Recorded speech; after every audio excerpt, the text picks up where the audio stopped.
Hi students, welcome to NEET ஆப்பட்ரிக்ஸ். நம்ம இந்த வீடியோவில் என்ன பார்க்க போகிறோம் அப்படின்னா, எஸ்டர்டே ஒரு வீடியோ போட்டிருந்தோம், கட் ஆஃப் வில் டிக்ரீஸ் அப்படிங்கிற ஒரு வீடியோ போட்டிருந்தோம். அதுக்குரிய ப்ரூஃப் தான் இப்போ காமிக்க போகிறோம். வாங்க வீடியோக்குள்ளே போகிறதுக்கு முன்னாடி நம்மளோட நீட் ஆப்பட்ரிக்ஸ் சேனலை சப்ஸ்கிரைப் பண்ணிக்கோங்க, கூடவே இருக்கக்கூடிய பெல் பட்டனை கிளிக் பண்ணிக்கோங்க. அப்போ தான் நம்ம போடக்கூடிய வீடியோ உங்களுக்கு நோட்டிஃபிகேஷனாக வரும். வாங்க வீடியோக்குள்ளே போகலாம். நம்மளோட வாட்ஸ்அப் குரூப் அண்ட் டெலிகிராம் குரூப்பில் ஜாயின் பண்ண ஸ்டூடெண்ட்ஸ் கீழே டிஸ்கிரிப்ஷனில் லிங்க் இருக்குது, அதை கிளிக் பண்ணி ஜாயின் பண்ணிக்கோங்க. தமிழ்நாடு நடத்தக்கூடிய எம்பிபிஎஸ் பிடிஎஸ் கவுன்சிலிங்கான counselling guidelines, management quota and all India quota counselling guidelines உங்களுக்கு வேணும்னு ஆசைப்பட்டீங்கன்னா கீழே டிஸ்கிரிப்ஷன் பாக்ஸில் வாட்ஸ்அப் குரூப் லிங்க் இருக்குது, அதை கிளிக் பண்ணி $299 பே பண்ணிங்க அப்படின்னா நீங்கள் காலேஜுக்குள்ளே போகிற வரையுமே உங்களுக்கு என்னென்ன டவுட்ஸ் இருக்கோ எல்லா டவுட்ஸுமே கிளாரிஃபை பண்ணி தருவாங்க. ஓகேவா? ஓகே, இப்போ ஃபர்ஸ்ட் ஆஃப் ஆல் பார்த்தீங்க அப்படின்னா நம்ம எஸ்டர்டே ஒரு வீடியோ போட்டிருந்தோம், இத்தனை பேர் ஆல் இந்தியா கோட்டா வழியில் போனாங்க அப்படின்னா இவ்வளோ கட் ஆஃப்ஸ் நம்ம டிக்ரீஸ் ஆகும் அப்படின்னு சொல்லி போட்டிருந்தோம். இதுக்குரிய ப்ரூஃப் தான் பார்க்க போகிறோம். நம்ம என்ன கட் ஆஃப் போட்டிருந்தோம், நம்ம போட்ட கட் ஆஃப்லேருந்து எவ்வளோ கட் ஆஃப் டிக்ரீஸ் ஆகுது, எவ்வளோ கட் ஆஃப்ஸ் வந்து நம்ம இப்போ டிக்ரீஸ் ஆச்சு அப்படின்னா என்ன கட் ஆஃபில் வந்து நிற்கும், எது சேஃப் அப்படிங்கிறத தெளிவாக இப்போ பார்க்க போகிறோம். வாங்க பார்க்கலாம். ஓகேவா? நார்மலாக நம்ம ஆல் இந்தியா கோட்டா சீட்ஸு எடுக்கவே இல்லை. ஆல் இந்தியா கோட்டா சீட்ஸு நம்ம எடுக்கவே இல்லை. 100% ஃபுல் அண்ட் ஃபுல் எல்லா ஸ்டூடெண்ட்ஸுமே 720 வாங்கின ஸ்டூடெண்ட்ஸு கூட நம்ம கவர்மெண்ட் கோட்டா சீட்ஸை எடுத்தாங்க அப்படின்னா என்ன கட் ஆஃப் இருக்கும் அப்படிங்கிறத இப்போ ஃபஸ்ட்டு பார்த்துடலாம். அதுக்கப்புறம் நம்ம ஆல் இந்தியா கோட்டாவில் போனால் எவ்வளோ கட் ஆஃப் டிக்ரீஸ் ஆகுது அப்படிங்கிறத பார்த்துலாம். நம்ம ரவுண்டு 2ல் என்ன கட் ஆஃபில் ஃபினிஷ் ஆகும் அப்படிங்கிறதையும் நம்ம இப்போ பார்த்துடலாம். ஓகேவா? ஓகே, இப்போ ஃபர்ஸ்ட் ஆஃப் ஆல் பார்த்தீங்க அப்படின்னா நம்ம ஆல் இந்தியா கோட்டாவில் 100% சீட்டுமே வந்து ஸ்டேட் கோட்டாலேருந்து ஸ்டூடெண்ட்ஸ் எடுக்கிறாங்க. சீட் எடுத்தாங்க அப்படின்னா கட் ஆஃப் என்னவா இருக்குன்னு பாருங்க. கட் ஆஃப் மார்க் பார்த்தீங்க அப்படின்னா ஓசி கேட்டகரியாக இருந்தாங்க அப்படின்னா 610, பிசி கேட்டகரியாக இருந்தாங்க அப்படின்னா 565, பிசிஎம் கேட்டகரியாக இருந்தாங்க அப்படின்னா 544, எம்பிசி கேட்டகரியாக இருந்தாங்க அப்படின்னா உங்களுக்கு 536, எஸ்சி கேட்டகரியாக இருந்தாங்க அப்படின்னா 459, எஸ்சிஏ கேட்டகரியாக இருந்தாங்க அப்படின்னா 388, எஸ்டி கேட்டகரியாக இருந்தாங்க அப்படின்னா நம்மளுக்கு 39. ஓகேவா? நல்லா தெளிவாக வீடியோவை ஸ்கிப் பண்ணாமல் பாருங்கள், அப்போ தான் உங்களுக்கு எவ்வளோ டிஃப்ரென்ஸ் வருது, நம்ம எப்படி வந்து அந்த இதை ப்ரூஃப் பண்ணுறோம் அப்படிங்கிறத காமிக்க முடியும். ஓசிக்கு ஜென்ரல் ரேங்க் பார்த்தீங்கன்னா 12, பிசிக்கு ஜென்ரல் ரேங்க் பார்த்தீங்க அப்படின்னா 1784, பிசிஎம் கேட்டகரி பார்த்தீங்க அப்படின்னா 186, எம்பிசி கேட்டகரி பார்த்தீங்க அப்படின்னா 997, எஸ்சி கேட்டகரி பார்த்தீங்க அப்படின்னா 626, எஸ்சிஏ கேட்டகரி பார்த்தீங்க அப்படின்னா நம்மளுக்கு 115, எஸ்டி கேட்டகரி பார்த்தீங்க அப்படின்னா நம்மளுக்கு 39. ஓகேவா? மார்க் பார்த்தீங்க அப்படின்னா நம்மளுக்கு எஸ்டி கேட்டகரிக்கு 361. ஓகேவா? இது வந்து 100% ஸ்டூடெண்ட்ஸுமே வந்து ஸ்டேட் கோட்டாவில் சீட் எடுக்கிறாங்க. ஆல் இந்தியா கோட்டாவில் ஒரு ஸ்டூடெண்ட்ஸ் கூட போகல அப்படின்னா இந்த கட் ஆஃப் வருது. ஓகே, இப்போ நம்ம எஸ்டர்டே ஒரு வீடியோ போட்டிருந்தோம். எஸ்டர்டே ஒரு வீடியோவில் நம்ம என்ன சொல்லி போட்டிருந்தோம் அப்படின்னம்னா BC students, BCM students, MBC students இவங்க 3 பேருமே 625க்கு மேலே இருக்கக்கூடிய மாணவர்கள் பார்த்தீங்க அப்படின்னா பிசி ஸ்டூடெண்ட்ஸில் 531 மாணவர்கள், 553 மாணவர்கள் இருக்காங்க. பிசிஎம்மில் பார்த்தீங்க அப்படின்னா 34 மாணவர்கள் இருக்காங்க. எம்பிசியில் பார்த்தீங்கன்னா 161 மாணவர்கள் இருக்காங்க. ஓகே, இப்போ நம்ம இந்த கட் ஆஃப்லேருந்து எப்படி கட் ஆஃபை டிக்ரீஸ் பண்ணுறது அப்படிங்கிறத நம்ம பார்க்க போகிறோம். நார்மலாக பார்த்தீங்க அப்படின்னா ஓசி கேட்டகரியை விட்டுருங்க, அவங்க ஓப்பன் கேட்டகரி. பிசிலேருந்து எஸ்டி வரையும் இப்போ கனெக்ட் பண்ண போகிறோம். ஓகேவா? ஓகே, எஸ்சிக்கு பார்த்தீங்க அப்படின்னா மொத்தம் 121 பேர் வந்து 560க்கு மேலே இருக்காங்க. எஸ்சியை பார்த்தீங்க அப்படின்னா உங்களுக்கு 20 பேர் இருக்காங்க. எஸ்டி பார்த்தீங்க அப்படின்னா உங்களுக்கு 1 பேர் இருக்காங்க 500க்கு மேலே. இவங்க எல்லாருமே வந்து 625க்கு மேலே. இவங்க 2 பேர் வந்து 560க்கு மேலே, இவங்க 500க்கு மேலே.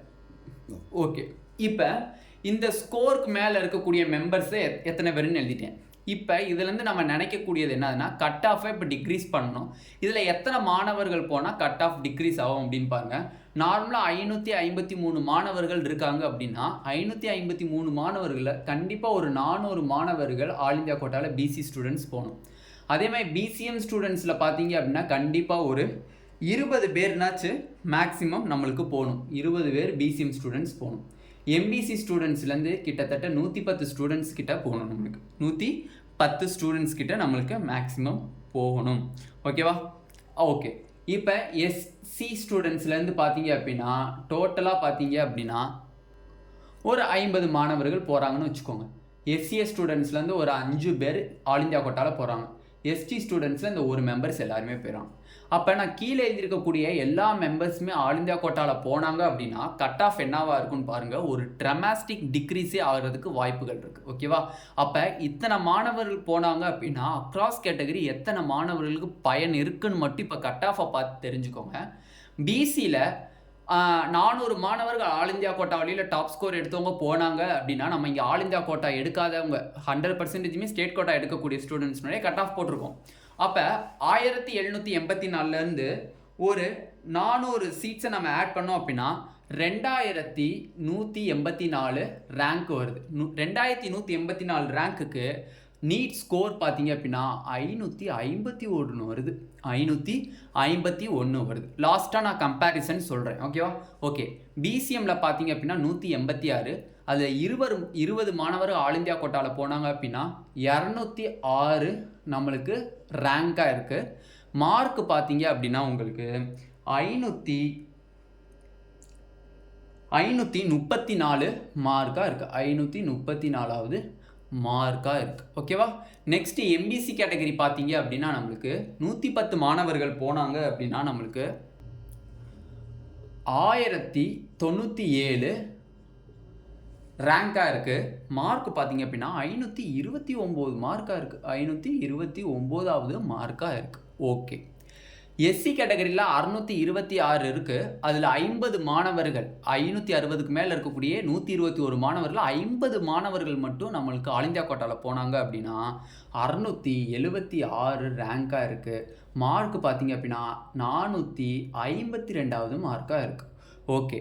எஸ்சிஎஸ் ஸ்டூடெண்ட்ஸில் 5 பேர் போகிறாங்கன்னு வச்சுக்கோங்க. 120 ரேங்காக இருக்குது. மார்க் பார்த்தீங்க அப்படின்னா 385 மார்க்காக இருக்குது. ஓகே. எஸ்டி ஸ்டூடெண்ட்ஸ் பாருங்கள் 39 ரேங்காக இருந்திருக்கு. ஆல்ரெடி ஆல் இந்தியா கோட்டாவில் யாருமே போகல அப்படின்னா 361 ரேங்காக இருந்திருக்கு. பட் அந்த ஒரு மெம்பர் எஸ்டியில் இருக்கக்கூடிய ஒரு மெம்பர் ஆல் இந்தியா கோட்டாவில் போனாங்க அப்படின்னா நம்மளுக்கு 40வது ரேங்காக வரும். மார்க் பார்த்தீங்க அப்படின்னா 360. ஓகே. இப்போ இத்தனை மாணவர்கள் ஆல் இந்தியா கோட்டாவில் சீட் எடுத்தாங்க அப்படின்னா நம்மளுக்கு இந்த மார்க் வரும். ஓகேவா? இப்போ நம்ம லாஸ்ட் இயர் கம்யூனிட்டி ரேங்க்ஸை பேஸ் பண்ணி நம்ம போடப்பட்ட கட் ஆஃபை இப்போ கம்பேரிஷன் பண்ணுறோம். நார்மலாக நம்ம லாஸ்ட் இயர் பேஸ் பண்ணி இது வந்து நான் வந்து கட் ஆஃப் டிக்ரீஸ் ஆகுது அப்படிங்கிறதுக்குரிய ப்ரூஃபு. இப்போ நான் அந்த ப்ரூஃபை வந்து நிரூபிக்கிறேன். ரவுண்டு 2லேருந்து நம்ம எவ்வளோ கட் ஆஃப் டிக்ரீஸ் பண்ணலாம் அப்படிங்கிறத நிரூபிக்கிறேன். ஓகேவா? ரவுண்டு 2ல் நம்ம போட்ட லாஸ்ட் இயர் கம்யூனிட்டி ரேங்கை பேஸ் பண்ணி போட்ட கட் ஆஃபை பாருங்கள். நம்ம லாஸ்ட் இயர் பிசிக்கு வந்து 2038 கம்யூனிட்டி ரேங்க் போட்டோம். மார்க் எவ்வளோ போட்டோம்னா 555. ரவுண்டு 2 எண்டிங் கட் ஆஃப் தான் நான் இப்போ போடுறேன். ஓகே. பிசிஎம்க்கு பார்த்தீங்க அப்படின்னா 194 ரேங்க்கு. மார்க் பார்த்தீங்க அப்படின்னா 541. எம்பிசிக்கு பார்த்தீங்க அப்படின்னா 1088 கம்யூனிட்டி ரேங்க்கு. மார்க் பார்த்தீங்க அப்படின்னா 530. ஓகே. எஸ்சிக்கு பார்த்தீங்க அப்படின்னா 676 community rank. 668 community rank. Mark பார்த்தீங்க அப்படின்னா 454 நம்ம first round 2 ending cut off போட்டோம். ஓகே. எஸ்சிஏ பார்த்தீங்க அப்படின்னா நம்மளுக்கு 118 மார்க் பார்த்தீங்க அப்படின்னா 386 community rank. 118 community rank 386 NEET score. Next பார்த்தீங்கன்னா எஸ்டிக்கு 37 கம்யூனிட்டி ரேங்க். மார்க் பார்த்தீங்க அப்படின்னா 367. இதுதான் வந்து லாஸ்ட் இயர் கம்யூனிட்டி ரேங்கை பேஸ் பண்ணி கட் ஆஃப் மேக் பண்ணி போட்டோம். ஓகே. இப்போ நம்ம இத்தனை மாணவர்கள் வந்து ஆல் இந்தியா கோட்டாவில் போனாங்கன்னா கட் ஆஃப் டிக்ரீஸ் ஆகும்னு சொல்லியிருந்தோமா? அப்போ பிசியில் பாருங்கள் கிட்டத்தட்ட எத்தனை மாணவர்களுக்கு பயன் இருக்குது? 4 மார்க் டிக்ரீஸ் ஆகி வருது. 4 மார்க்ஸ் டிக்ரீஸ் ஆகி நம்மளுக்கு பிசி ஸ்டூடெண்ட்ஸ்க்கு வருது. அதே மாதிரி பிசிஎம் ஸ்டூடெண்ட்ஸ்க்கு பாருங்கள் கிட்டத்தட்ட நம்மளுக்கு வந்து இங்கிட்ட ஒரு 7 மார்க் டிக்ரீஸ் ஆகி பிசிஎம் ஸ்டூடெண்ட்ஸ்க்கு வருது. எம்பிசி ஸ்டூடெண்ட்ஸ்க்கு பாருங்கள் 1 மார்க் டிக்ரீஸ் ஆகி வருது. 1 மார்க்ஸ் டிக்ரீஸ் ஆகி வருது. ஓகேவா? எஸ்சி ஸ்டூடெண்ட்ஸ்க்கு பாருங்கள் 2 மார்க்ஸ் டிக்ரீஸ் ஆகி நம்மளுக்கு வருது. எஸ்சிஎஸ் ஸ்டூடெண்ட்ஸ்க்கு பாருங்கள் 1 மார்க்ஸ் டிக்ரீஸ் ஆகி நம்மளுக்கு கட் ஆஃப் டிக்ரீஸ் ஆகுது. எஸ்டி ஸ்டூடெண்ட்ஸ்க்கு பாருங்கள் அதே 1 மார்க்ஸ் டிக்ரீஸ் ஆகி வருது. ஓகேவா? ஓகே. அப்போ நம்ம கட் ஆஃப் டிக்ரீஸ் ஆகிறது ஆல் இந்தியா கோட்டாவில் இப்போ நம்ம போகிறத வச்சு நான் வந்து அப்படி இருந்துமே கம்மியாக தான் போட்டேன். 553 மாணவர்களுக்கு வெறும் 400 மாணவர்கள் போனாலே வந்து இவ்வளோ கட் ஆஃப் டிக்ரீஸ் ஆகுது. அப்போ டோட்டலாக இருக்கக்கூடிய 553 மாணவர்களுமே ஆல் இந்தியா கோட்டாவில் போனாங்கன்னா 4 மார்க்ஸுங்கிறது 8 மார்க்ஸாக கூட டிக்ரீஸ் ஆகிறதுக்கு சான்சஸ் அதிகமாகவே இருக்குது. ஓகேவா? அப்போ நம்ம ப்ரூஃப் காமிச்சாச்சு. ஆல் இந்தியா கோட்டாவில் எந்த மாணவர்களுமே போய் ஜாயின் பண்ணல. எல்லா மாணவர்களுமே ஸ்டேட் கோட்டாவில் சீட் எடுத்தாங்கன்னா இந்த கட் ஆஃப். ரவுண்டு 2ல லாஸ்ட் இயர் கம்யூனிட்டி ரேங்கை பேஸ் பண்ணி பார்த்தோம் அப்படின்னோம்னா இந்த கட் ஆஃப். ஆல் இந்தியா கோட்டாவில் எக்கச்சக்கமான மாணவர்கள் கிட்டத்தட்ட நான் போட்ட மாணவர் அந்த மெம்பர்ஸ் பிசியில் 400 பேர், பிசிஎம்மில் 20 பேர், எம்பிசியில் 110 பேர், எஸ்சியில் வெறும் 50 பேர், எஸ்சியில் பார்த்தீங்க அப்படின்னா உங்களுக்கு வந்து 5 பேர், எஸ்டியில் பார்த்தீங்கன்னா 1 பேர், இத்தனை மெம்பர்ஸ் வந்து ஆல் இந்தியா கோட்டாவில் போனாங்க அப்படின்னா இந்த கட் ஆஃபில் வந்து கண்டிப்பாக நிற்கும். அப்போ கட் ஆஃப் வில் டிக்ரீஸ் அப்படிங்கிறது ப்ரூஃப் காமிச்சாச்சு. இந்த கட் ஆஃப் வில் டிக்ரீஸ் அப்படிங்கிறது யார் கையில் இருக்குன்னா ஹை மார்க்ஸ் வாங்கின ஸ்டூடெண்ட்ஸ் கையில் மட்டும்தான் இருக்குது. கண்டிப்பாக பாருங்கள், பிசிக்கெலாம் எக்கச்சக்கமான போட்டி இருக்குது. ஆனால் அத்தனை போட்டியிலையும் 555லேருந்து கிட்டத்தட்ட 4 மார்க் இறங்கி வருது. பிசிஎம் ஸ்டூடெண்ட்ஸ்க்கு பாருங்கள் 541லேருந்து 534 வருது. ஓகேவா? வெறும் 20 பேர் ஆல் இந்தியா கோட்டாவில் 625க்கு மேலே இருக்கக்கூடிய மாணவர்களில் 20 பிசிஎம் ஸ்டூடெண்ட்ஸ் மட்டும் ஆல் இந்தியா கோட்டாவில் போனாங்கன்னா 7 மார்க் டிக்ரீஸ் ஆகி 534 206வது ஜென்ரல் கம்யூனிட்டி ரேங்கில் வந்து நிற்கிது. அப்போ 7 மார்க் டிக்ரீஸ் ஆகுதுன்னா அந்த 20 பேர் மட்டும் மனசு வச்சு ஆல் இந்தியா கோட்டாவில் போனாங்கன்னா கண்டிப்பாக 534 வந்து கண்டிப்பாக நிற்கும். ஓகேவா? நெக்ஸ்ட்டு பாருங்கள், 530 எம்பிசி ஸ்டூடெண்ட்ஸ்க்கு ரவுண்ட் 2 கட் ஆஃபாக போட்டிருந்தோம். அதில் அந்த ஆல் இந்தியா கோட்டாவில் 110 பேர் போனாலும் ஒரே ஒரு மார்க் டிக்ரீஸ் ஆகுது. அந்த ஒரு மார்க்கில் 529 மார்க் வாங்கினவங்களுக்கு ஒரு ஹெல்ப்ஃபுல்லாக இருக்கும். ஓகேவா? ஓகே. நெக்ஸ்ட்டு எஸ்சி ஸ்டூடெண்ட்ஸ்க்கு பாருங்கள் 50 பேர் மார்க் போனாங்க அப்படின்னா 2 மார்க் டிக்ரீஸ் ஆகுது. எஸ்சிஎஸ் ஸ்டூடெண்ட்ஸ்க்கு 5 பேர் போனாங்கன்னா 1 மார்க் டிக்ரீஸ் ஆகுது. எஸ்டி ஸ்டூடெண்ட்ஸில் பாருங்கள், அந்த ஒரு ஆள் 500க்கு மேலே வாங்கின அந்த ஒரு ஆள் ஆல் இந்தியா கோட்டாவில் போனாங்கன்னா அந்த ஒரு மார்க் டிக்ரீஸ் ஆகுது. அப்போ அக்ராஸ் கேட்டகரி எல்லாத்துக்குமே வந்து cut off with decrease proof பண்ணியாச்சு. ஓகேவா? இந்த வீடியோ உங்களுக்கு பிடிச்சிருந்துச்சு அப்படின்னா நம்மளோட நீட் ஆப்பர்ச்சுனிட்டி சேனலை சப்ஸ்கிரைப் பண்ணிக்கோங்க. கூடவே இருக்கக்கூடிய பெல் பட்டனை கிளிக் பண்ணிக்கோங்க. அப்போ நம்ம போடக்கூடிய வீடியோ உங்களுக்கு நோட்டிஃபிகேஷனாக வரும். உங்கள் ஃப்ரெண்ட்ஸ் எல்லாத்துக்கும் ஷேர் பண்ணிக்கோங்க. இந்த டேட்டாவை எல்லா விதத்துக்குமே ஷேர் பண்ணுங்கள்.